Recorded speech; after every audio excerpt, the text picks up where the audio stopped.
ॐ सहना भवतु सहनौ भुनक्तु सह वीर्यं करवावहै तेजस्विनावधीतमस्तु मा विद्विषावहै।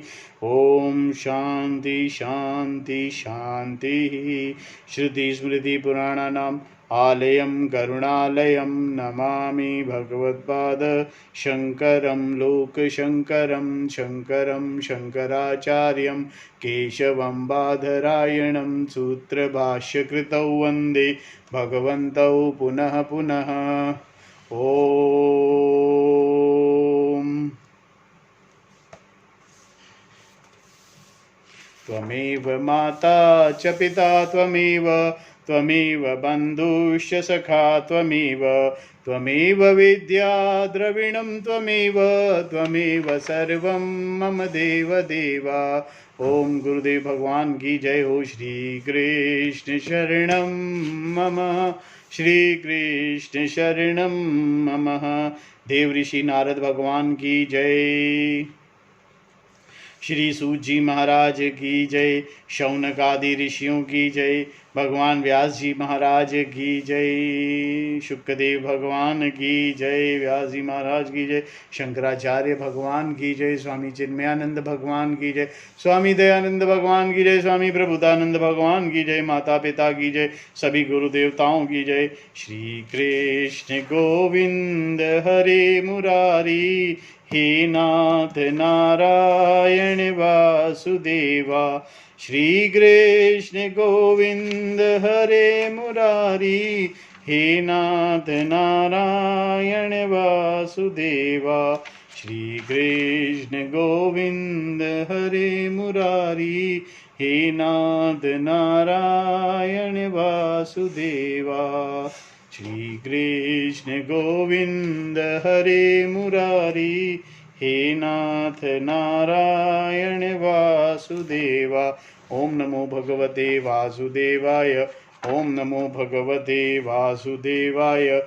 ओम नमो भगवते वासुदेवाय। 12वां स्कंद 5वां अध्याय। श्री सुखदेव जी महाराज की जय। आज श्री सुखदेव जी महाराज का आखिरी उपदेश हम यहाँ पर करेंगे। श्री सुखदेव जी महाराज ये कथा परीक्षित को सुना रहे हैं और आज परीक्षित को वो अपना अंतिम उपदेश देंगे। इसके बाद भागवत के अंदर कुछ अध्याय और हैं।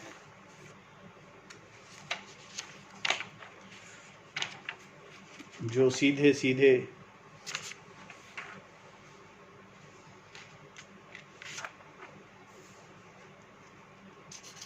वेदांत को की परिभाषा से कृत हैं, तो हम करते हैं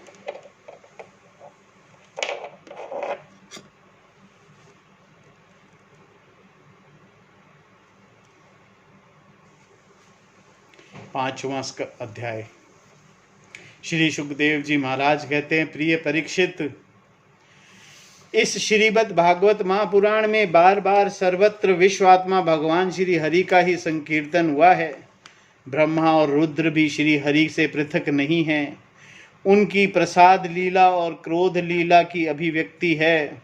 हे राजन, अब तुम यह पशुओं की सी अविवेक मूल की धारणा को छोड़ दो कि मैं मरूंगा। जैसे शरीर पहले नहीं था और अब पैदा हुआ है और फिर नष्ट हो जाएगा, वैसे ही तुम भी पहले नहीं थे, तुम्हारा जन्म हुआ, तुम मर जाओगे। यह बात नहीं है। जैसे बीज से अंकुर और अंकुर से बीज की उत्पत्ति होती है, वैसे ही एक देह से दूसरे देह की और दूसरे देह से तीसरे की उत्पत्ति होती है। किंतु तुम न तो किसी में उत्पन्न हुए हो और न तो आगे पुत्र पौत्र आदि के शरीर के रूप में उत्पन्न होगे। अजी, जैसे आग लकड़ी से सर्वथा अलग रहती है, लकड़ी की उत्पत्ति और विनाश से सर्वथा परे है, वैसे ही तुम भी शरीर आदि से सर्वथा अलग हो। स्वप्न अवस्था में ऐसा मालूम होता है कि मेरा सिर कट गया और मैं मर गया हूँ, मुझे लोग शमशान में जला रहे हैं, परंतु यह सब शरीर की ही अवस्थाएं दिखती हैं, आत्मा की नहीं। देखने वाले तो उन अवस्थाओं में सर्वथा परे हैं, जन्म और मृत्यु रहित शुद्ध बुद्ध परमा तत्व रूप हैं। जैसे घड़ा फूट जाने पर आकाश पहले की ही भांति अखंड रहता है, परंतु घट आकाश की निवृत्ति हो जाने से लोगों को ऐसा प्रतीत होता है कि वह महाआकाश में मिल गया। वास्तव में वह तो मिला हुआ ही था। जैसे ही देहपात हो जाने पर ऐसा मालूम होता है मानो जीव ब्रह्म हो गया। थोड़ा समझाया जाए। घट आकाश का मतलब घड़े में जो आकाश है, जब खाली होता है ना घड़ा, उसमें खाली आकाश होता है। जब घड़ा फूट जाता है ना, तो वो आकाश और जो बाहर है वो एक जैसा हो जाता है, जबकि वो पहले भी एक ही थे। वास्तव में वो मिले हुए थे, कभी अलग हुए ही नहीं थे। उसी तरह से ये शरीर ब्रह्म में आता है।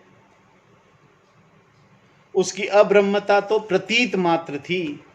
मन ही आत्मा के लिए शरीर, विषय और कर्मों की कल्पना कर लेता है, और उस मन की सृष्टि करती है माया, अविद्या। माया अविद्या का नाम है।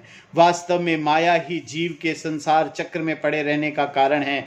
जब तक तेल रखने का पात्र, बत्ती और आग का संयोग रहता है, तभी तक दीपक में दीपक पना है। वैसे ही उनके इस ही समान जब तक आत्मा का कर्म, मन, शरीर और इनमें रहने वाले चैतन्य ध्यास का साथ संबंध रहता है, तभी तक उसे जन्म मृत्यु के चक्कर संसार में भटकना पड़ता है, और रजोगुण, सत्वगुण और तमोगुण की वृत्तियों से उसे उत्पन्न, स्थित एवं विनाश होना होता है। परंतु जैसे दीपक के बुझ जाने से तत्व रूप तेज का विनाश नहीं होता, वैसे ही संसार का नाश होने पर भी स्वयं प्रकाश आत्मा का नाश नहीं होता, क्योंकि वह कार्य और कारण, अव्यक्त और व्यक्त, व्यक्त और अव्यक्त दोनों से सबसे परे है। वह आकाश के समान सबका आधार है, नित्य और निश्चल है, वह अनंत है। सचमुच आत्मा की उपमा आत्मा ही है। हे राजन, तुम अपनी विशुद्ध एवं विवेकवती बुद्धि को परमात्मा के चिंतन से पूरा भरपूर कर लो, और स्वयं ही अपने अंतर में स्थित परमात्मा को साक्षात्कार करो। देखो, तुम मृत्युओं की भी मृत्यु हो, तुम स्वयं ईश्वर हो। ब्राह्मण के शाप से प्रेरित तक्षक तुम्हें भस्म न कर सकेगा। अजी तक्षक की तो बात ही क्या, स्वयं मृत्यु और मृत्युओं का समूह भी तुम्हारा पास तक नहीं फटक सकते, क्योंकि वो शरीर तक तो आ सकते हैं, तुम्हारे पास कौन आएगा। तुम इस प्रकार अनुसंधान चिंतन करो कि मैं ही सर्वधिष्ठान पर ब्रह्म हूँ, सर्वधिष्ठान ब्रह्म मैं ही हूँ। इस प्रकार तुम अपने आप को अपने वास्तविक एक रस अनंत अखंड स्वरूप में स्थित कर लो। उस समय अपनी विषैली जीभ लपलपाता हुआ, अपने होठों के कोने चाटता हुआ तक्षक आए और अपने विषपूर्ण मुखों से तुम्हारे पैरों में डस ले, कोई परवाह नहीं। तुम अपने आत्म स्वरूप में स्थित होकर इस शरीर को, और तो क्या सारे विश्व को अपने से पृथक न देखोगे। आत्म स्वरूप बेटा परीक्षित, तुमने विश्व आत्मा भगवान की लीला के संबंध में जो प्रश्न किया था, उसका मैंने उत्तर दे दिया। अब और क्या सुनना चाहते हो। छठा अध्याय, परीक्षित की परम गति, जन्म जय के सर्प सत्र और वेदों का शाखा भेद। सूत जी महाराज कहते हैं, शौनक आदि ऋषियों, व्यास नंदन, श्री सुखदेव मुनि समस्त चराचर जगत को अपनी आत्मा के रूप में अनुभव करते हैं और व्यवहार में सबके प्रति समदृष्टि रखते हैं। भगवान के शरणागत एवं उनके द्वारा सुरक्षित राजऋषि परीक्षित ने उनके संपूर्ण उपदेश को बड़े ध्यान से श्रवण किया। अब वे सिर झुकाकर उनके चरणों में तनिक और पास खिसक कर आए और अंजलि बांधकर उनसे यह प्रार्थना करने लगे।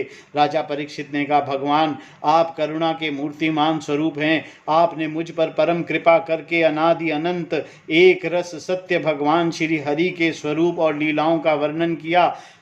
मैं आपकी कृपा से परम अनुग्रहित हूँ और कृत्य कृत्य हो गया हूँ। संसार के प्राणी अपने सर्वथा और परमार्थ के ज्ञान से शून्य हैं और विभिन्न प्रकार के दुखों से द्वानाल से दग्ध हो रहे हैं। उनके ऊपर भागवनमय महात्माओं का अनुग्रह होना कोई नई घटना अथवा आश्चर्य की बात नहीं है, यह तो उनके लिए स्वाभाविक ही है। मैंने और मेरे साथ और बहुत से लोगों ने आपके मुख अरविंद से श्रीमद् भागवत महापुराण का श्रवण किया। इस पुराण के पद पद पर भगवान श्री हरि के उस रूप और उन लीलाओं का वर्णन हुआ जिसके गान में बड़े बड़े आत्मा राम पुरुष रमते रहते हैं। भगवान आपने मुझे अभय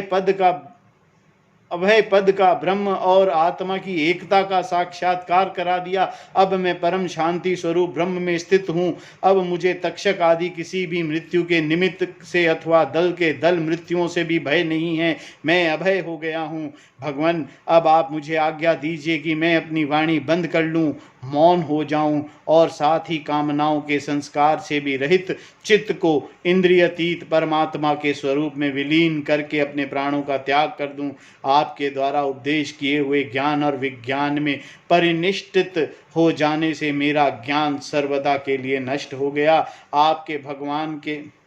आपने भगवान के परम कल्याणमय स्वरूप का मुझे साक्षात्कार करा दिया। सूत जी कहते हैं, शौनक आदि ऋषियों, राजा परीक्षित ने भगवान शुकदेव के इस प्रकार कहकर बड़े प्रेम से उनकी पूजा की। अतः वे परीक्षित से विदा लेकर समागत त्यागी महात्माओं भिक्षुओं के साथ वहां से चले गए। राज ऋषि परीक्षित ने बिना किसी बाह्य सहायता के स्वयं ही अपने अंतरात्मा को परमात्मा के चिंतन में समाहित कर दिया और ध्यान मग्न हो गए। उस समय उनका श्वास पर श्वास भी नहीं चलता था। ऐसा जान पड़ता था मानो कोई वृक्ष का ठूंठ हो।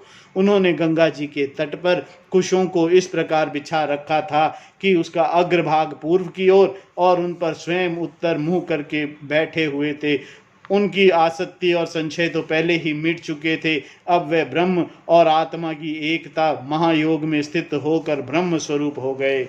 शौनक आदि ऋषियों, मुनि कुमार श्रृंगी ने क्रोधित होकर परीक्षित को शाप दे दिया था। अब उनका भेजा हुआ तक्षक सर्प राजा परीक्षित को डसने के लिए उनके पास चला। रास्ते में उसने कश्यप नाम के एक ब्राह्मण को देखा। कश्यप ब्राह्मण सर्प विष की चिकित्सा करने में बड़े निपुण थे। तक्षक ने बहुत सा धन देकर कश्यप को वहीं से लौटा दिया। उन्हें राजा के पास न जाने दिया और स्वयं ब्राह्मण का रूप में छिपकर, क्योंककि वह इच्छानुसार रूप धारण कर सकता था, राजा परीक्षित के पास गया और उन्हें डस लिया। राज ऋषि परीक्षित तक्षक के डसने से पहले ही ब्रह्म में स्थित हो चुके थे। अब तक्षक के विष की आग से उनका शरीर सबके सामने ही जलकर भस्म हो गया। पृथ्वी, आकाश और सब दिशाओं में बड़े जोर से हाय हाय की ध्वनि होने लगी। देवता, असुर, मनुष्य आदि सब के सब परीक्षित की यह परम गति देखकर विस्मित हो गए। देवताओं की दुदुम्बियां अपने आप बज उठी। गंधर्व और अप्सराएं गाने लगी। देवता लोग साधु साधु के नारे लगाकर पुष्पों की वर्षा करने लगे। जब जन्मजय ने सुना कि तक्षक ने मेरे पिताजी को डस लिया है तो वह बड़ा क्रोध हुआ। अब वह ब्राह्मणों के साथ विधि पूर्वक सर्पों की अग्नि कुंड में हवन करने लगा। तक्षक ने देखा कि जन्मजय के सर्प सत्र की प्रज्वलित अग्नि में बड़े बड़े महासर्प भस्म होते जा रहे हैं। तब वह अत्यंत भयभीत होकर देवराज इंद्र की शरण में गया। बहुत सर्पों के भस्म होने पर भी तक्षक न आया। यह देखकर परीक्षित नंदन राजा जन्मजय ने ब्राह्मणों से कहा कि ब्राह्मणों, अब तक सर्पाधाम तक्षक क्यों नहीं भस्म हो रहा है? ब्राह्मणों ने कहा, राजेंद्र, तक्षक इस समय इंद्र की शरण में चला गया है और वह उसकी रक्षा कर रहे हैं। उन्होंने ही तक्षक को स्तंभित कर दिया है, इसी से वह अग्निकुंड में गिरकर भस्म नहीं हो रहा है। परीक्षित नंदन जन्मजय बड़े ही बुद्धिमान और वीर थे। उन्होंने ब्राह्मणों की बात सुनकर ऋत्विजों से कहा कि ब्राह्मणों, आप लोग इंद्र के साथ तक्षक को ही क्यों नहीं अग्नि में गिरा देते? जन्मजय की यह बात सुनकर ब्राह्मणों ने उस यज्ञ में इंद्र के साथ तक्षक का अग्निकुंड में आह्वान किया। उन्होंने कहा, रे तक्षक, तू मृदुगण के सहचर इंद्र के साथ इस अग्निकुंड में शीघ्र आ पड़। जब ब्राह्मणों ने इस प्रकार आकर्षण मंत्र का पाठ किया तब तो इंद्र अपने स्थान स्वर्गलोक से विचलित हो गए। विमान पर बैठे हुए इंद्र तक्षक के साथ ही बहुत घबरा गए और उनका विमान भी चक्कर काटने लगा। अंगिरा नंदन बृहस्पति जी ने देखा कि आकाश से देवराज इंद्र विमान और तक्षक के साथ अग्निकुंड में गिर रहे हैं। तब उन्होंने राजा जन्मजय से कहा, नरेंद्र, सर्पराज तक्षक को मार डालना आपके योग्य काम नहीं है। यह अमृत पी चुका है, इसीलिए यह अजर और अमर है। राजन, जगत के प्राणी अपने अपने कर्म के अनुसार ही जीवन, मरण और मरणोपरांत गति प्राप्त करते हैं। कर्म के अतिरिक्त और कोई भी किसी को दुख सुख नहीं दे सकता। जन्मेजय, यों तो बहुत से लोगों की मृत्यु सांप, चोर, आग, बिजली आदि तथा भूख प्यास, रोग आदि निमित्तों से होती है, परंतु यह तो कहने की ही बात है। वास्तव में तो सभी प्राणी अपने प्रारब्ध कर्म का ही उपभोग करते हैं। राजन, तुमने बहुत से निरपराध सर्पों को जला दिया। इस अभिचर यज्ञ का फल केवल प्राणियों की हिंसा ही है, इसीलिए इसे बंद कर देना चाहिए, क्योंकि जगत में सभी प्राणी अपने अपने प्रारब्ध कर्म का ही भोग कर रहे हैं। सूत जी कहते हैं, शौनक आदि ऋषियों महर्षि बृहस्पति जी की बात का सम्मान करके जन्मजय ने कहा, आपकी आज्ञा शिरोधार्य है। उन्होंने सर्प सत्र बंद कर दिया और देवगुरु बृहस्पति जी की विधि पूर्वक पूजा की। ऋषिगणों, जिससे विद्वान ब्राह्मण को भी क्रोध आया, राजा को शाप हुआ, मृत्यु हुई, फिर जन्मजय को क्रोध आया, सर्प मर गए।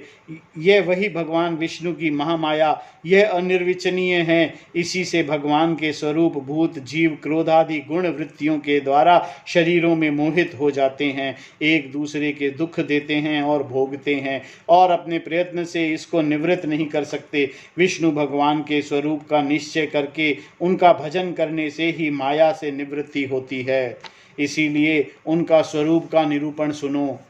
यह दम्भी है, कपटी है, इत्याकारक बुद्धि में बार बार जो दम कपट का सफूर्ण होता है वही माया है। जब आत्मवादी पुरुष आत्मचर्चा करने लगते हैं तब वह परमात्मा के स्वरूप में निर्भय रूप से प्रकाशित नहीं होती, किंतु भयभीत होकर अपनी मोह आदि कार्य न करती हुई ही किसी प्रकार रहती है। इसी रूप में उसका प्रतिपादन किया गया है। माया के आश्रित नाना प्रकार के विवाद मतवाद भी परमात्मा के स्वरूप में नहीं हैं, क्योंकि वे विषयक नहीं हैं और परमात्मा निर्विशेष हैं। केवल वाद विवाद की तो बात ही क्या, लोक परलोक के विषयों के संबंध में संकल्प विकल्प करने वाला मन भी शांत हो जाता है। कर्म उसके संपादन की सामग्री और उनके द्वारा साध्य कर्म, इन तीनों से अनिवित अहंकारात्मक जीव, यह सब जिसमें नहीं है वह आत्म स्वरूप परमात्मा न तो कभी किसी के द्वारा बाधित होता है और ना तो किसी का विरोधी ही है। जो पुरुष उस परम पद के स्वरूप का विचार करता है वह मन की मायामयी लहरों अहंकार आदि का करके स्वयं अपने आत्म स्वरूप में विहार करने लगता है। जो मुमुक्षु एवं विचारशील पुरुष परम पद के अतिरिक्त वस्तु का परित्याग करते हुए नेति नेति के द्वारा उसका निषेध करके ऐसी वस्तु प्राप्त करते हैं जिसका किसी निषेध नहीं हो सकता और ना तो कभी त्याग ही, वही विष्णु भगवान का परम पद है। यह बात सभी महात्मा और श्रुतियां एक मत से स्वीकार करती हैं। अपने चित्त को एकाग्र करने वाले पुरुष अंतःकरण की अशुद्धियों को, अनात्म भावनाओं को सदा सर्वदा के लिए मिटाकर अनन्य प्रेम भाव से परिपूर्ण हृदय के द्वारा उसी परम पद का आलिंगन करते हैं और उसी में समा जाते हैं। विष्णु भगवान की यही वास्तविक स्वरूप है, यही उनका परम पद है। उनकी प्राप्ति उन्हीं लोगों को होती है जिनके अंतःकरण में शरीर की प्रति अहम भाव नहीं है और ना तो इसके संबंधी ग्रह आदि पदार्थों की ममता ही। सचमुच जगत की वस्तुओं में मैंपन और मेरेपन का आरोप बहुत ही बड़ी दुर्जनता है। शौनक जी, जिसे इस परम पद की प्राप्ति अभिष्ट है, उसे चाहिए कि वह दूसरों की कटु वाणी सहन कर ले और बदले में किसी का अपमान न करे। इस क्षणभंगुर शरीर की अहंता ममता करके किसी भी प्राणी से कभी वैर न करे। भगवान श्री कृष्ण का ज्ञान अनंत है। उन्हीं के चरण कमल के ध्यान से मैंने इस श्रीमद् भागवत महापुराण का अध्ययन किया है। मैं अब उन्हीं को नमस्कार करके यह पुराण समाप्त करता हूँ। शौनक जी ने पूछा, साधु शिरोमणि सूत जी, वेद व्यास जी के विषय पहले पेल आदि महर्षि बड़े महात्मा और वेदों के आचार्य थे। उन लोगों ने कितने प्रकार से वेदों का विभाजन किया, यह बात आप कृपा करके हमें सुनाइए। सूत जी ने कहा, ब्राह्मण, जिस समय परमेष्ठी ब्रह्मा जी पूर्व सृष्टि का ज्ञान संपादन करने के लिए एकाग्रचित हुए, उस समय उनके हृदय आकाश से कंठ तालु आदि स्थानों के संघर्ष से रहित एक अत्यंत विलक्षण अनाहत नाद प्रकट हुआ।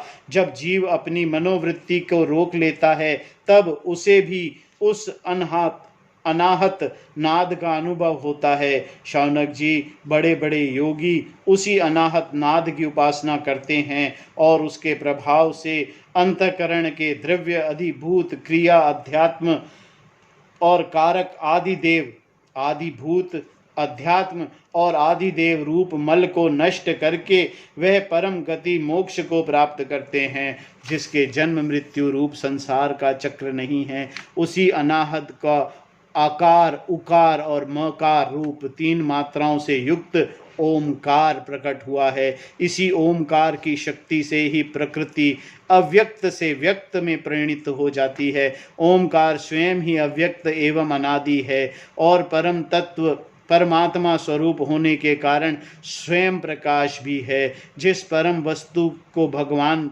ब्रह्म अथवा परमात्मा के नाम से कहा जाता है, उस स्वरूप का बोध भी ओमकार के द्वारा ही होता है।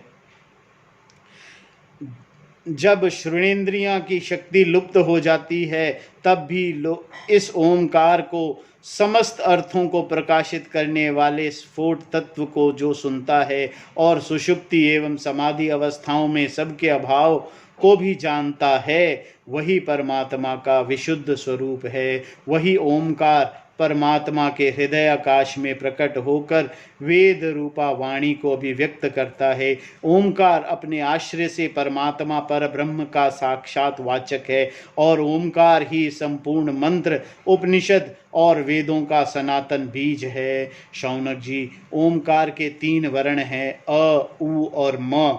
ये तीनों वर्ण सत्व, रज और तम, इन तीनों गुणों को ऋक, यजु, साम, इन 3 नामों, भू, भुव, स्व, इन 3 अर्थों और जागृत, स्वप्न, सुषुप्ति, इन 3 वृत्तियों के रूप में 3-3 की संख्या वाले भावों को धारण करते हैं। इसके बाद सर्वशक्तिमान ब्रह्मा जी ने ओमकार की अंतस्थ य लव उष्म श सह स्वर और अ से औ तक स्पर्श और क से म तक तथा हस्य और दीर्घ आदि लक्षणों युक्त अक्षर समन्वयात अर्थात वर्णमाला की रचना की। उसी वर्णमाला के द्वारा अपने 4 मुख से होता अधुर, अर्थवयु, उद्गाता और ब्रह्मा, इन 4 ऋत्विजों के कर्म बतलाने के लिए ओमकार और व्याहृतियों के सहित 4 वेद प्रकट किए और अपने पुत्र ब्रह्म ऋषि मरीच आदि वेद ध्यान में कुशल देखकर उन्हें वेदों की शिक्षा दी। वह सभी जब धर्म का उपदेश करने में निपुण हो गए, तब उन्होंने अपने पुत्रों को उनका अध्ययन कराया। तदंतर उन्हीं लोगों के नैष्ठिक ब्रह्मचारी शिष्य परिशिष्यों के द्वारा 4 युगों में संप्रदाय के रूप में वेदों की रक्षा होती रही। द्वापर के अंत में महर्षियों ने उनका विभाजन भी किया। जब ब्रह्मवेता ऋषियों ने देखा कि समय के फेरे से लोगों की आयु, शक्ति और बुद्धि क्षीण हो गई है, तब उन्होंने अपने हृदय देश में विराजमान परमात्मा की प्रेरणा से वेदों के अनेकों विभाग कर दिए। शौनक जी, इस वैवस्वत मनवंतर में भी ब्रह्म, शंकर आदि लोकपालों की प्रार्थना से अखिल विश्व के जीवन दाता भगवान ने धर्म की रक्षा के लिए महर्षि पाराशर द्वारा सत्यवती के गर्भ से अपने अंशांश कला स्वरूप व्यास के रूप में अवतार ग्रहण किया। परम भाग्यवान शौनक जी, उन्होंने ही वर्तमान में युग में वेद के 4 विभाग किए हैं।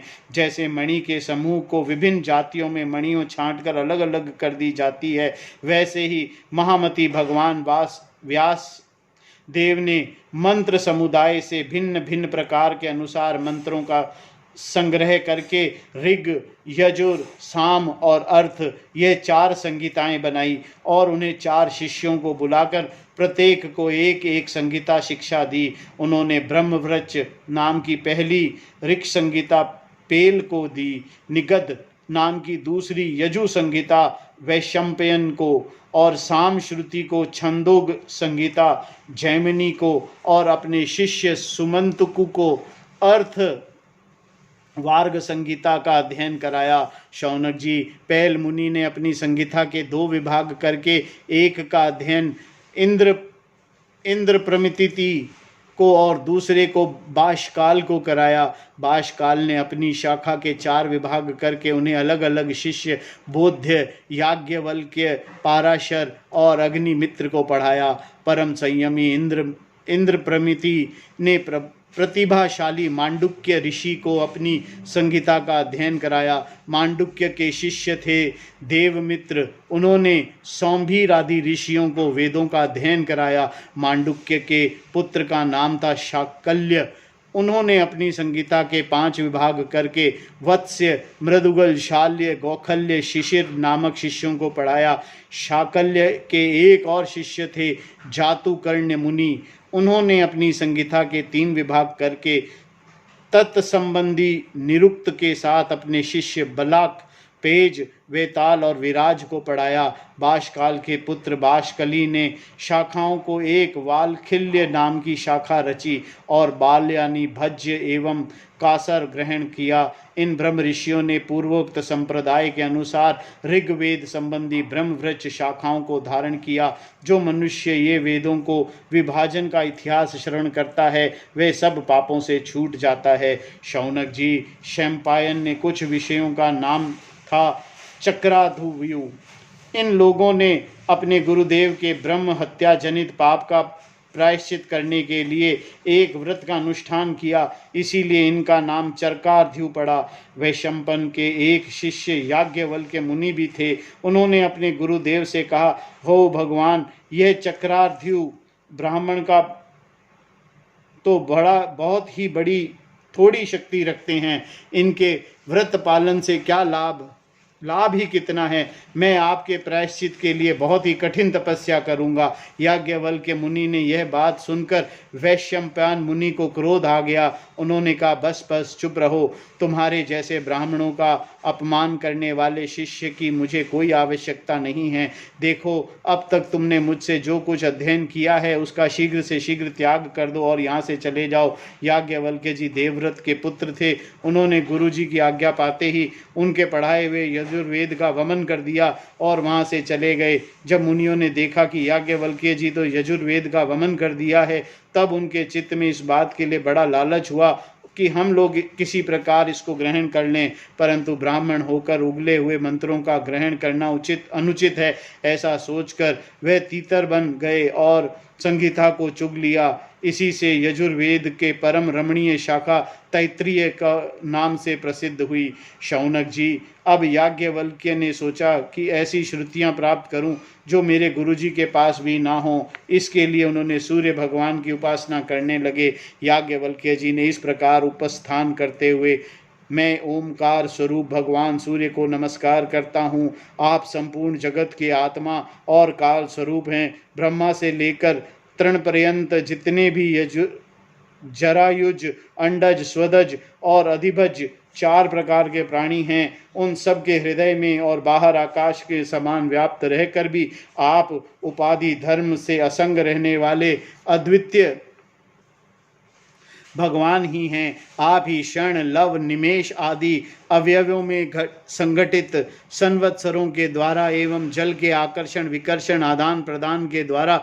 समस्त लोकों में जीवन यात्रा चलाते हैं। प्रभु, आप समस्त देवताओं के श्रेष्ठ हैं। जो लोग प्रतिदिन समय वेद विधि से आपकी उपासना करते हैं, उनके सारे पाप और दुख के बीजों में को आप भस्म कर देते हैं। सूर्य देव आपकी सारी सृष्टि के मूल कारण एवं समस्त ऐश्वर्यों के स्वामी हैं। इसीलिए हम आपको इस तेजोमय मंडल का पूरी एकाग्रता के साथ ध्यान करते हैं। आप सबके आत्मा और अंतर्यामी हैं। जगत में जितने चराचर प्राणी हैं, सब आपके ही आश्रित हैं। आप ही उनके अचेतन मन, इंद्रिय और प्राणों के प्रेरक हैं।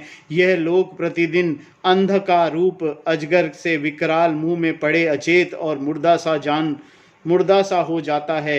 आप परम करुणा स्वरूप हैं, इसीलिए कृपा करके अपनी दृष्टि मात्र से ही इसे सचेत कर देते हैं और परम कल्याण के साधन समय समय पर धर्म अनुष्ठानों को लगाकर आत्मभिमुख करते हैं। जैसे राजा दुष्टों को भयभीत करता हुआ अपने राज्य में विचरण करता है, वैसे ही आप चोर जार आदि दुष्टों को भयभीत करते हुए विचरते हैं। चारों ओर सभी दिक्पाल स्थान स्थान पर आप अपनी कमल की कली के समान अंजलियों को आपको उपहार समर्पित करते हैं। भगवान, आपके दोनों चरण कमल तीनों लोकों के गुरु सदृश महानुभव में वंदित हैं। मैंने आपके युगल चरण कमलों को इसलिए शरण ली है कि मुझे यजुर्वेद की प्राप्ति हो, जो अब तक किसी को न मिला हो। सूत जी कहते हैं, शौनक आदि ऋषियों, जब याज्ञवल्क्य मुनि ने भगवान सूर्य की इस प्रकार स्तुति की, तब वह प्रसन्न होकर उनके सामने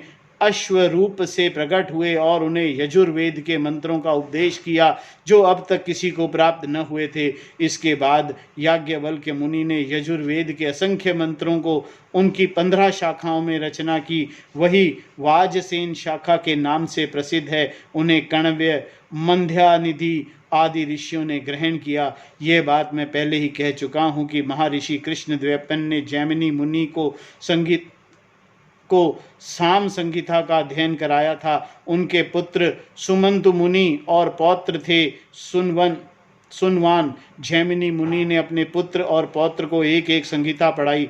जैमिनी मुनि का एक शिष्य का नाम सुकर्मा, वह एक महान पुरुष था। जैसे एक वृक्ष बहुत सी डालियां होती हैं, वैसे ही सुकर्मा ने सामवेद की 1000 संगीताएं बना दी। सुकर्मा के विशेष कौशल देश निवासी हिरण्यनाभ, पौयंजी और ब्रह्मवेताओं में श्रेष्ठ अवंत्य और उन शाखाओं को ग्रहण किया। पौष्यंज और अवंत्य के 500 शिष्य थे। वे उत्तर दिशा के निवासी होने के कारण औद्विच सामवेदी कहलाते थे। उन्हीं को प्राच्य सामवेदी भी कहते हैं। उन्होंने एक एक संगीता का अध्ययन किया। पौष्यंजी और भी शिष्य थे, लौगाशी, मांगली, कुल्य, कुसुद, कुशी। इसमें प्रत्येक ने 100 संगीताओं का अध्ययन किया। हिरण्याब का शिष्य था कृत। उसने अपने शिष्यों को 24 संगीताएं पढ़ाई। शेष संगीताएं परम संयमी अव्यंत अपने शिष्यों को दी। इस प्रकार सामवेद का विस्तार हुआ। इसके बाद अर्थवेद की शाखाएं और पुराणों के लक्षण हैं, जो हम कल करेंगे।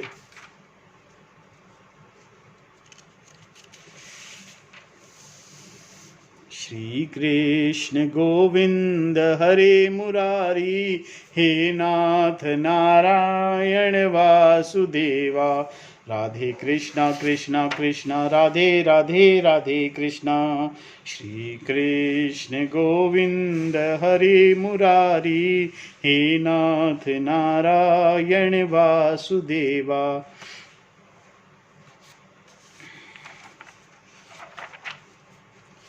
इन विभाजनों के बारे में बहुत कम लोग बताते हैं।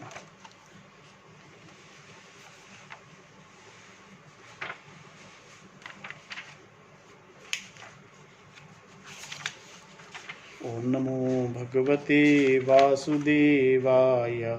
ओम नमो भगवते वासुदेवाय। आरती अति पावन पुराण की, धर्म भक्ति विज्ञान खान की। आरती अति पावन पुराण की, धर्म भक्ति विज्ञान खान की। महापुराण भागवत निर्मल शुक मुख विगलित निगम कल्प फल, परमानंद सुधा रसमय कल, लीलारति रस रस निधान की। आरती अति पावन पुराण की, धर्म भक्ति विज्ञान खान की। कलिमल मथनि त्रिताप निवारिणी, जन्म मृत्युमय भव भयहारिणी। सेवत सतत सकल सुखकारिणी, सौम्यौषधि हरिचरित गान की। आरती अति पावन पुराण की, धर्म भक्ति विज्ञान खान की। विषय विलास विमोह विनाशिनी, विमल विराग विवेक विकाशिनी। भगवतत्व रहस्य प्रकाशिनी, परम ज्योति परमात्म ज्ञान की। आरती अति पावन पुराण की, धर्म भक्ति विज्ञान खान की। परमहंस मुनि मन उल्लासिनी, रसिक हृदय रस रास विलासिनी। भुक्ति मुक्ति रति प्रेम सुदासिनी, कथा अकिंचन प्रिय सुजान की। आरती अति पावन पुराण की, धर्म भक्ति विज्ञान खान की। श्री कृष्ण गोविंद हरे मुरारी, हे नाथ नारायण वासुदेवा। ओम नमो भगवते वासुदेवाय, ओम नमो भगवते वासुदेवाय, ओम नमो भगवते